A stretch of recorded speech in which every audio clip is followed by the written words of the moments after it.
Non, malheureusement, les gens ne m'ont pas compris. Je n'ai pas dit que j'étais contre le projet, mais j'ai voulu faire comprendre aux gens que ce projet-là doit être exécuté de la façon la plus écologique possible. Et j'ai dit qu'aujourd'hui, le banc de sable sur lequel avait échoué le bateau il y a quelques mois fonctionne aujourd'hui comme ondodane naturel. Ondodane, on ne va quand même pas le mettre sur toute la longueur de la route. Il y en a à Oukout, il y en a à l'entrée de Ziguinchor pour des raisons spécifiques, parce que tout simplement il y a une densité de population tout autour. Donc j'ai voulu tout simplement dire aux gens que lorsque l'État prend cette décision-là, au minimum, il aurait fallu peut-être diligenter une étude d'impact socio-environnemental. Et cette dernière est toujours en amont de la décision. L'État a décidé aujourd'hui. Diembéring est juste à l'embouchure. Qu'est-ce que l'État prévoit justement comme mesure d'accompagnement au cas où ce sable-là qui provient essentiellement des dunes de Diembéring doit être enlevé? Parce que vous voyez, vous savez le risque aujourd'hui, c'est qu'en enlevant ce substrat-là, en draguant le fleuve, surtout à hauteur de Diembéring, sans pour autant s'intéresser aux raisons, surtout la vague, ainsi de suite, mais ça ne fait qu'intensifier l'érosion côtière dans la zone de Diembéring. Parce qu'on aura réglé certes un problème, le fleuve ne sera plus encombré par les sédiments, mais on n'aura pas pris en compte ces raisons fondamentales qui sont essentiellement internationales. Parce que l'intensification de la dynamique érosive aujourd'hui, c'est une dynamique internationale. Donc, qu'on veuille bien enlever les sédiments alors qu'on ne s'attaque pas directement aux raisons, c'est-à-dire aux agents de la dynamique de l'érosion, c'est tout à fait problématique. Donc j'ai voulu dire que même s'il faut draguer, c'est peut-être après Diembéring, après Caravane qu'il faut le faire. Mais à Diembéring, on n'a qu'à laisser justement les sédiments comme... Un programme aussi ambitieux comporte des volets, dont essentiellement le volet social. Et moi, j'ajouterais environnemental.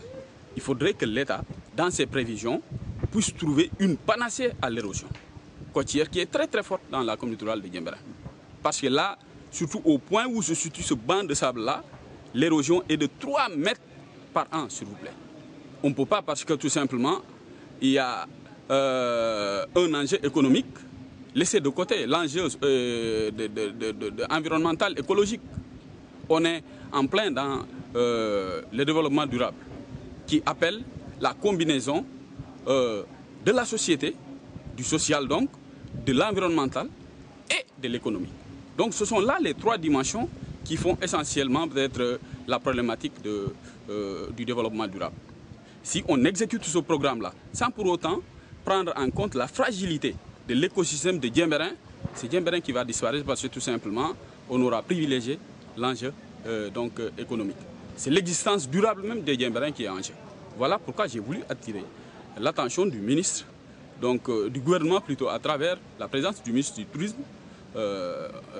sur les dangers que guettent les populations de Diembéring. Oui, malheureusement, il semblerait qu'il y a un cabinet d'études qui vient pour l'étude d'impact environnemental. Mais je l'avais dit tout de suite, une étude environnementale se fait avant même que la décision ne soit prise. Ça, c'est tout à fait clair. Mais malheureusement, pour cette fois-ci, on a semblé privilégier l'intérêt économique national au détriment de l'intérêt, environnemental et écologique qui était là.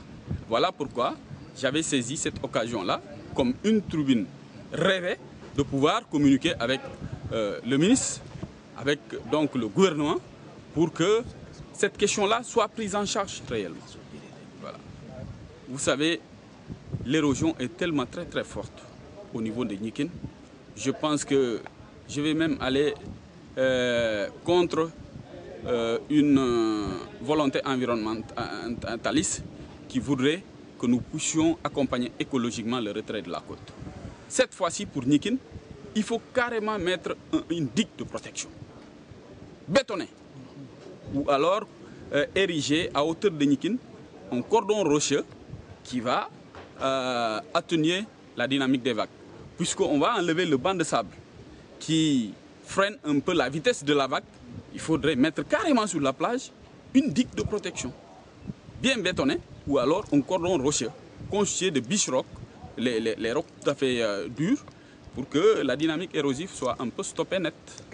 Je vous remercie.